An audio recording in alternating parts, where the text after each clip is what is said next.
우리 하나님 아버지께서 지극히 사랑하시는 여러분 한 분 한 분 오늘 주님의 전에 예배하러 잘 나오셨습니다. 할렐루야. 주님께 영광 돌립니다. 가장 무서운 것이 무엇일까요? 전쟁일까요? 죽음일까요? 질병일까요? 아니면 무엇일까요? 가장 무서운 것은 하나님의 침묵입니다. 하나님께서 말씀하시지 않고 침묵하시고 우리가 아무리 부르짖어도 응답하지 아니하실 때, 그리고 캄캄한 흑암의 세력이 우리를 둘러덮고 있을 때, 그때가 가장 무서운 시간이 될 것입니다. 하나님의 침묵은 두렵습니다. 그래서 십자가에 달리신 예수님께서 하나님이여 하나님이여 어찌하여 나를 버리셨나이까 라고 외치실 때에 하나님께서는 그때 진정으로 아들이실지라도 침묵하셨습니다. 왜냐하면 아들이라도 우리의 죄악의 쓴 잔을 다 마셔버렸기 때문에, 그 죄의 잔을 마신 이상 하나님께서는 아들이라도 긍휼히 여기실 수 없으셨고, 아들이라도 손을 내밀어 도움을 주실 수 없으셨습니다.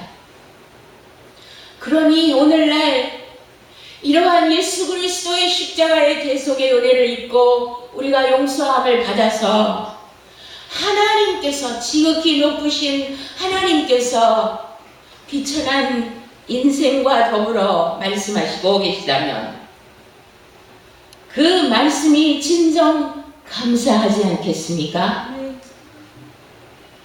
그게 비록 재앙의 말씀이라고 하더라도 우리를 상대해서 심판에 대한 말씀이라도 해주고 계신다면 우리는 진정 감사한 것입니다. 하나님이 아직은 우리에게 말씀하시고 말씀을 내려주시고 알려주시고 보여주시고 이러하다 저러하다 인도하시고 가르치시고 양육하시고 거느리신다는 것이 얼마나 감사한 일입니까? 가장 무서운 것은 하나님께 버림받는 것입니다. 그냥 나 혼자 있는 것입니다. 하나님께서 같이 하여 주시지 않는 것입니다. 제가 기도하는 것 중에 하나가, 아버지 강단에서 말씀 전하다가 버림받지 않게 해주세요. 강단에서 하나님의 말씀을 외친다고 서 있지만은 성령께서 붙잡아 주시지 않는 것 같이 느껴질 때, 하나님께서 진정으로 나를 지탱하여 주신다고 느껴지지 아니하는 그 순간에 주의 종으로서는 그보다 더 두렵고 무서운 일은 없습니다. 성령께서 능력으로 전적으로 나를 붙잡아 주시지 않으시고 나 혼자 소리 지르고 있었구나 하고 느껴질 때 그 절망감은 이루 말할 수 없이 큰 것입니다. 그래서 주의 종들은 주님 앞에서 울부짖으며 회개하고 눈물을 흘리게 됩니다. 주님, 무엇이 문제였습니까? 주님, 죄송합니다. 주님, 잘못했습니다. 무엇이 아버지 앞에서 거역된 것이었습니까? 그렇게 우리가 날마다 순간마다 마음을 낮출 때 하나님께서는 또한 말씀으로 위로하여 주십니다. 아니다. 내가 너를 버린 게 아니란다. 나의 사랑을 믿으라. 너는 나의 사랑하는 자라. 이렇게 말씀을 들려주시는 그 순간에는 것처럼 뛸 것처럼 반갑고 즐겁고 기쁘고 감사한 것입니다. 이러한 하나님의 지지의 말씀이 얼마나 감사하고 얼마나 큰 위로가 되는지 그제야 비로소 안도하고 하나님의 사랑의 품에 마음껏 안길 수 있게 됩니다. 그러므로 오늘 하나님께서 여러분에게 말씀을 들려주심을 감사하시기 바랍니다. 우리의 수많은 범법과 범죄, 악행과 허물에도 불구하고 살아계신, 지존하신, 영존하신 하나님의 말씀을 오늘 들을 수 있다면 그게 감사이고 그게 소망이며 그게 기쁨이며 그게 능력이고 그게 진정한 위로인 줄로 믿습니다. 아멘. 선지자 아모스가 보았던 첫 번째 환상은 메뚜기 재앙이었습니다. 두 번째 환상은 불 심판에 대한 재앙이었습니다. 이 메뚜기 재앙과 불 심판에 대해서 아모스가 하나님 앞에 기도하였습니다. 야곱이 미약하오니 청컨대 사하소서. 이렇게 중보기도를 드렸을 때에 하나님께서는 이 첫째 재앙과 둘째 재앙을 지나가게 하시었습니다. 메뚜기 재앙은 그야말로 돈이 없는 것이라 경제의 몰락이며 경제의 붕괴이며 기근이고 핍절이며 가난입니다. 두 번째 불심판에 대한 의미는 불과 같은 혹독한 연단과 전쟁과 전염병과 같은 천재지변이 일어나는 것이 되겠죠. 세 번째 환상은 다림줄 환상이었는데 이 다림줄 환상을 보여주실 때 건축 때 쓰는 90도로 직각인지 아닌지를 수직인지 아닌지를 보는 그 다림줄이 내려왔을 때 아모스는 그 환상에 대해서는 야곱이 미약하오니 청컨대 용서해달라는 기도를 하지 못하므로 이 다림줄 환상에 하나님이 말씀하신 재앙은 철회되지 못했습니다. 다시는 용서하지 아니할 것이라고 말씀하셨습니다. 그것에 이어서 오늘 네 번째 환상은 여름 과일 한 광주리에 대한 환상입니다. 하나님께서 아모스에게 말씀하셨습니다. 보라, 여름 과일 한 광주리이니라. 말씀하여 주시는 하나님 감사합니다. 보여주시는 하나님 감사합니다. 우리는 이러한 말씀을 이렇게 받아야 합니다. 아모스야, 네가 무엇을 보느냐? 아모스가 대답합니다. 여름과일 한 광주리이다. 8장 2절 하나님께서 말씀하시기를 내 백성 이스라엘의 끝이 이르렀은즉 내가 다시는 그를 용서하지 아니하리니. 3절 그날에 궁전의 노래가 애곡으로 변할 것이며 곳곳에 시체가 많아서 사람이 잠잠히 그 시체들을 내어버리리라. 주 여호와의 말씀이니라. 끝이 이르러서 다시는 용서하지 아니하신다고 말씀하시고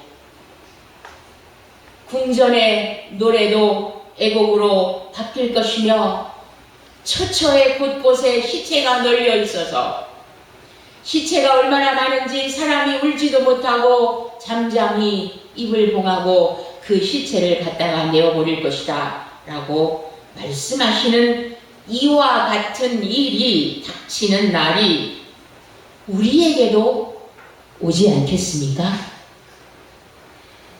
마음으로 준비합시다. 기도로 준비합시다. 말씀과 믿음으로 예수 그리스도를 믿는 굳센 믿음으로 준비합시다. 여름 과일 한 광주리를 보세요. 판매하는 물품 중에서 가장 힘든 물건들이 있겠지만 그 중에 힘든 것 중에 하나가 꽃장사이고 생선장사이고 그리고 회를 파는 활어 장사이고 과일 장사일 것입니다. 어느 순간에 이르면 아무리 그 물건이 아까워도 버리지 않으면 안 됩니다. 아무리 아까워도 때가 지나면 그것을 다 내버려야만 하기 때문입니다. 과일이 무르익으면 당연히 익은 과일이 맛있죠. 그러나 과일이 지나치게 익으면 썩기 시작합니다. 여기서 과일이 무르익었다라는 말은 끝이다 라는 말씀입니다. 여름 과일을 카이츠라고 하고 끝이라는 말을 캐츠라고 하니 카이츠, 캐츠 비슷한 발음으로 하나님께서 말씀하신 것입니다. 보라, 여름 과일 한 광주리이니라. 그 하신 말씀은 보라, 끝이 이르렀느니라. 그 하신 말씀이었습니다. 카이츠, 캐츠, 이 비슷한 발음으로써 하나님의 용서가 한계를 넘어서 이제는 끝이 이르렀다 라고 말씀하셨습니다. 만일 여러분이 꽃이나 과일, 생선을 팔다가 또 활어 물속에 이 생선이 아니라 물고기를 넣고 그렇게 살아있는 채로 물고기를 팔다가 어느 날 갑자기 정전이 되어서 그것이 다 썩었다. 꽃도 왜 냉장고에 넣고 팔잖아요. 과일도 그렇고요. 다 썩었다. 다 죽었다면 여러분은 그것을 어떻게 처리하시겠습니까? 비통한 심정이 들지만은 그 모든 것을 아깝지만 묵묵히 버리지 않겠습니까? 어쩌겠습니까? 다른 방도가 있습니까? 끌어안고 뽀뽀라도 하시겠습니까? 그와 같이 우리의 죄악이 무르익으면 끝이 옵니다. 나라의 죄악이 무르익으면 끝이 옵니다. 끝이 오지 않겠습니까? 수북한 광주리 여름 과일, 광주리에 담겨진 수북한 여름 과일 한 광주리를 보라 하신 것은 과일 한 개만 썩었다는 말이 아니라 복합적으로 끝이 무르익을 대로 무르익었다 라는 말씀이고, 그게 과일이 다 썩어버리면 여러분 여름이니까 바나나를 잘 아시잖아요. 바나나, 복숭아 이런 거 썩어버리면 아까워도 다 그대로 배탈 나는 것보다 나으니까 버리게 되죠. 그렇게 사람들이 썩은 바나나를 내버리듯이 시체들을 내다 버리게 될 테인데, 그것도 잠잠히 울지도 못하고 내어버리는 날이 올 것이다. 곳곳에 시체가 많아서 사람이 잠잠히 그 시체들을 내어버리리라고 하셨는데, 이 사실이 바로 우리가 장차 당하게 될 나 자신의 모습이 될 수도 있구나 라고 오늘 심각하게 하나님의 말씀을 받아들여야 할 것입니다.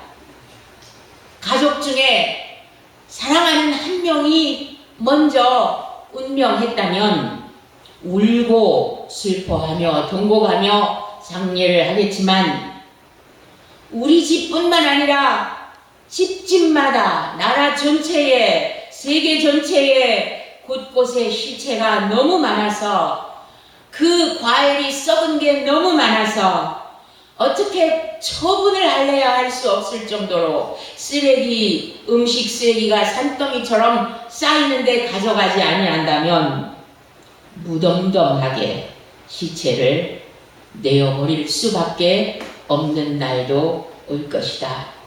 주 여호와 하나님이 말씀하시니라 해요. 왜 이렇게 무서운 심판이 끝이 이르게 됩니까? 이 오늘 본문 아모스 8장에 이어지는 말씀이 물질을 숭배하기 때문입니다. 돈이 가장 중요한 가치이기 때문입니다. 재물과 탐욕 때문입니다. 인간의 생명이나 인권이나 정의나 자비나 사랑이나 희생 그따위는 중요하지 아니합니다. 오직 삶의 중요한 가치는 물질을 소유하는 데 있습니다. 그래서 8장 6절에서 은을 받고 가난한 자를 은으로 힘없는 자를 사며 은으로 산다. 돈 주고 산다. 누구를? 힘없는 자를. 신 한 켤레로 가난한 자를 사며 또 찌꺼기 밀을 바깥으로 내다가 팔며 사고 팔며 인신매매적 행위가 일어나고 있다. 10,000원 한 장, 신 한 켤레, 운동화 한 켤레 값에 가난한 자를 노예로 산다. 사고 팔고 인신매매적인 행위가 일어난다. 예를 들어서 탈북자가 가까스로 국경을 넘었을 때에 그 탈북자에게 인권은 없습니다. 탈북자는 그때부터 돈으로 사고 팔아지는 물건이 됩니다. 탈북자의 처지는 세상의 끝자락에 내몰린 형편이기 때문에 그들이 돈을 벌기 위해서라면, 즉 나쁜 사람들이 돈을 벌기 위해서라면 이 탈북자를 살아있는 채로라도 장기를 다 뽑아가게 됩니다. 찌꺼기 밀을 내다 판다는 말은 쓰레기가 되어버린 유통기한이 한참 지나버린 냉동 고기를 또는 납성분이 들어있는 생선과 같은 그러한 불량한 식품을 속여서 몇 푼 돈에 다 찌꺼기, 쓰레기죠. 그걸 갖다가 판다는 말이죠. 우리가 몇 푼 돈이 중요하기 때문에 주일 예배를 빠진다면 그거는 심각한 일입니다. 그리스도인이 주일에 예배드리고 나서 다시 가서 자기의 가게 문을 열고 일하고 장사하고 어떤 일에 종사하는 것도 심각한 문제가 될 것입니다. 이러한 결과가 무엇입니까? 이로 말미암아 8절 첫째, 땅이 떨지 않겠느냐? 땅이 떨게 된다. 두 번째, 그 가운데 있는 모든 주민이 애통하지 않겠느냐? 땅이 흔들리고 사람들은 애통하게 되지 않겠느냐?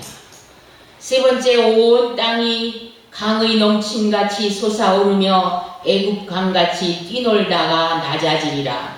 온 땅이 불쑥 솟았다가 꺼졌다가, 시진이죠. 불쑥 솟았다가 꺼졌다가, 솟아올랐다가 낮아졌다가 이러한 일이 발생할 것이며, 네 번째는 대낮에 백주에 흑암이 덮여서 해가 비추지 아니하게 되고 애곡하는 일이 있을 것이다.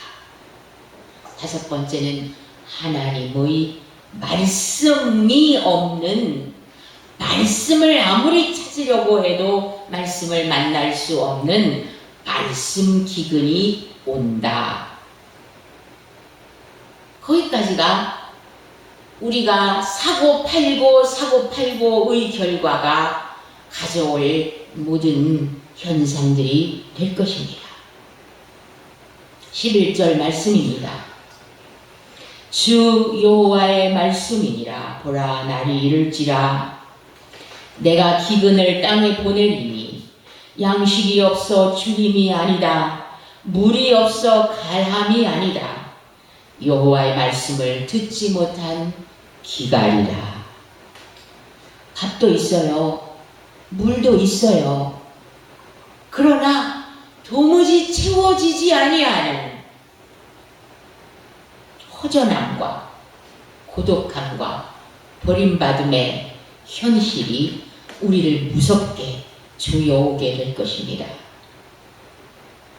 밥을 먹어도 소용이 없고 물을 마셔도 채워지지 아니하는, 하나님의 말씀이 없어서 하나님이 침묵하시는 기간 동안에 겪어야 될 그 기막힌 버림받음의 절망이 찾아오게 될 거라는 말입니다. 아무리 바다에서 이쪽 바다에서 저쪽 바다 끝까지 동서남북으로 다 하나님을 찾으러 다녀도 하나님을 만나지 못해서 하나님이 떠나버리셨기 때문에 하나님을 찾느라고 애곡하게 되는 그러한 일이 벌어질 거라고 하는 거죠. 12절, 이 바다에서 저 바다까지, 북쪽에서 동쪽까지. 어떻게 해요? 비틀거리며 뭐 하려고요? 하나님의 말씀을 구하려고 돌아다녀도 얻지 못합니다. 지금 우리는 하나님의 말씀을 귀중히 여기지 않고 지내죠. 그러나 환난의 시기에는 말씀이 없는 것, 하나님이 침묵하시는 것, 그것이 가장 무섭고 두려운 일이 될 것입니다. 13절, 그날의 아름다운 처녀와 젊은 남자가 이 땅에서 가장 싱싱한 사람들이라도 다 갈하여 쓰러지리라. 말씀이 없으면 쓰러집니다. 말씀이 없으면 넘어집니다. 말씀이 없으면 기쁨도 의미도 없습니다. 말씀만 절대적으로 필요합니다. 다른 건 다 헛된 우상입니다. 돈, 모든 중요한 가치도 다 쓸데없어집니다. 순간 다 수십 조가 날아가잖아요. 14절, 우상 숭배자들의 최후는 엎드러지고 다시 일어나지 못하리라. 용서받지 못하는 사람의 최후, 끝. 아까 캐츠, 여름과일, 카이츠, 썩어서 끝이다. 과일이 썩어서 끝이다. 카이츠 캐츠, 카이츠 캐츠, 카이츠 캐츠. 과일이 다 썩어서 끝이다. 지금 우리들에게 보라, 말씀하셔. 보라, 여름 과일 한 광주리이니라. 아모스야, 네가 무엇을 보느냐? 여름 과일 한 광주리니이다. 내 백성 이스라엘의 끝이 이르렀은즉 내가 다시는 그를 용서하지 아니하리라. 여름 쉴과 여름 과일 한 광주리, 그것은 악인이 지금 왕성해도, 지금 맛있게 익었어도, 너무나 귀한 값에 팔려도 악인에게 끝이 온다. 죄인에게 끝이 온다. 아무리 무르익어서 탐스러운 과일로 맛이 들대로 들었을지라도 세상은 끝이 난다. 죄로 썩을 대로 썩었기 때문에 끝이다. 카이츠캣. 그 다음 여기서부터가 오늘 말씀의 핵심입니다. 이 죄악된 세상은 끝이 나도 이 세상은 종말이 와도 하나님께는 새로운 시작이 있다. 그것이 오늘 말씀의 핵심입니다. 하나님은 알파와 오메가이시기 때문에 하나님의 오메가는 하나님의 새로운 시작입니다. 아멘. 하나님의 새로운 통치가 메시아 왕권과 함께 시작됩니다. 아멘. 하나님의 오메가는 만물을 새롭게 하시는 오메가입니다. 그래서 요한계시록 21장 5절에서 보라 내가 만물을 새롭게 하노라. 이 말은 신실하고 참되니 기록하라. 세상은 끝이 나도 그 끝이 의인에게는 새로운 시작이 될 것이다. 예수 그리스도 메시아와 더불어. 아멘. 그래서 하나님의 오메가는 첫 번째 어린 양의 혼인잔치로 시작이 됩니다. 들림받은 신부가 어린 양의 혼인잔치에 들어가게 될 것입니다. 두 번째는 메시아께서 통치하시는 예수 그리스도의 천년왕국이 시작됩니다.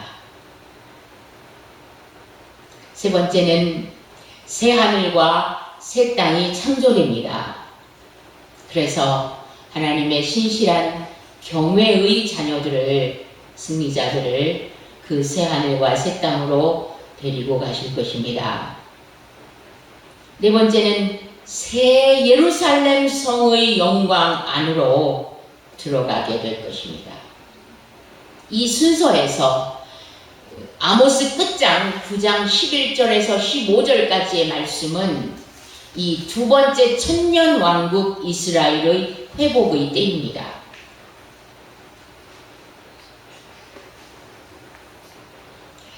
키츠라고 하는 끝, 하나님의 심판 속에 들어가시겠습니까? 아니면 하나님의 새로운 통치의 시작 안으로 들어가시겠습니까? 요한계시록 21장 6절 말씀에서 이루었도다. 나는 알파와 오메가의 처음과 마지막이라. 내가 생명수 샘물을 목마른 자에게 값없이 주리니. 7절 이기는 자는 이것들을 상속으로 받으리라. 나는 그의 하나님이 되고 그는 내 아들이 되리라. 8절 그러나 두려워하는 자들과 믿지 아니하는 자들과 흉악한 자들과 살인자들과 음행하는 자들과 점술가들과 우상 숭배자들과 거짓말하는 모든 자들은 불과 유황으로 타는 못에 던져지리니 이것이 둘째 사망이라 하신 후에 그 걸어가신 아름다운 성 새 예루살렘 성을 보여주셨습니다. 하나님의 영광이 거기 야훼 삼마로 계십니다. 계시록 21장 10절에서 11절 말씀에서 새 예루살렘 성이 얼마나 아름다운가 하는 것을 사도 요한에게 먼저 보여주시었죠. 지금 살아계신 하나님, 그분의 생명의 말씀이 내려오실 때 정신을 바짝 차리고 기회를 놓치지 말고 들으시기를 바랍니다. 하나님의 오메가에 참여하는 영광의 승리자가 되시기를 진심으로 바랍니다. 여름 과일 썩어서 내다버릴 수밖에 없는 그러한 한 광주리의 인생이 되어서 함께 모두 더불어 썩어서 내버릴 수밖에 없는 버려지는 존재가 되지 마시기를 진심으로 바랍니다. 하나님께서 말씀하셔도 듣지 않을 때 그는 버려질 것이요, 하나님이 말씀하실 때 듣고 예수 그리스도의 그 생명의 말씀을 따라가는 자는 마침내 하늘 영광으로 저 전성으로 들려 올려져서 취하여져서 잔치에, 어린 양의 혼인잔치에 들어가게 될 것입니다. 내 안에 지금 여러분 안을 들여다보세요. 보아라, 보라, 여름과일 한광주리이니라 하신 것처럼 여러분이 여러분의 삶의 모습과 매일매일의 삶의 현상과 내 마음속에 있는 나의 죄의 본성이 얼마나 썩어가는 죄성이 많은가, 부패한 본성이 무엇인가를 오늘 살펴보시기를 바랍니다. 썩기 시작했어요. 양파가 한 박스가 있어요. 그런데 그 중에 하나가 썩었어요. 근데 그거를 이렇게 들어서 빼내지 않으면 양파에서 물이 나와서 점점 흘러서 양파 곁에 있는 양파가 썩고 그 곁에 있는 양파가 썩고 그 곁에 있는 쌩쌩한 모든 단단한 양파들이 다 물이 되어버립니다. 과일이요? 과일 박스요. 가장 비싼 게 요즘은 그래도 복숭아겠죠. 그 중에 한 개만 썩어보세요. 잠깐만 그거를 골라내지 않아보세요.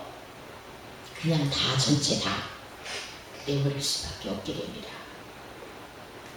우리 속에 하나님께서 말씀하시는 그 캐치, 끝을 가져오는 그 부패한 본성이 뭔지, 그 썩은 본성이 뭔지 거기를 빨리 꺼내서 미리 꺼내서 제거하세요. 없애세요. 미리 도려내세요. 무슨 애착할 것이 있습니까? 비싸요? 무슨 미련을 둘 것이 있습니까? 뭐가 귀합니까? 썩어가는데.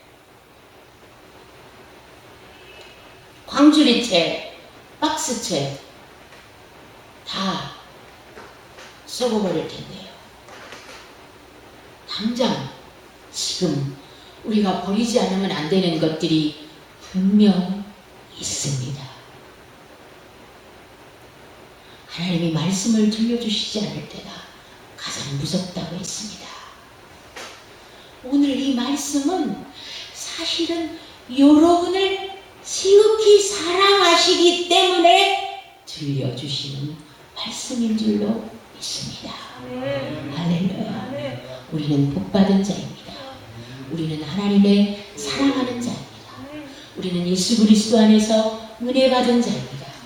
우리는 성령의 감화하심과 감동하심 가운데 우리가 붙들려 살고 있는 귀하고 귀한 존재입니다. 하나님의 오메가는 새로운 출발입니다. 하나님의 오메가는 새로운 통치의 평화와 평강과 기쁨과 영광의 시작입니다.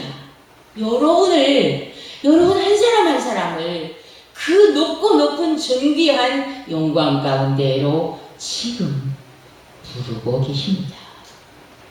죄악된 세상은 끝이 날 것입니다. 여러분을 부르시는 하나님의 간곡하신 사랑의 권유와 권면의 말씀을 오늘 받아가지는 사람이 복이 있습니다. 하나님께서 우리를 부르시는 영광으로의 초대를 감사히 받는 모든 승리자들이 되시기를 우리 주 예수 그리스도 이름으로 간곡히 부탁합니다. 아멘. 기도합니다.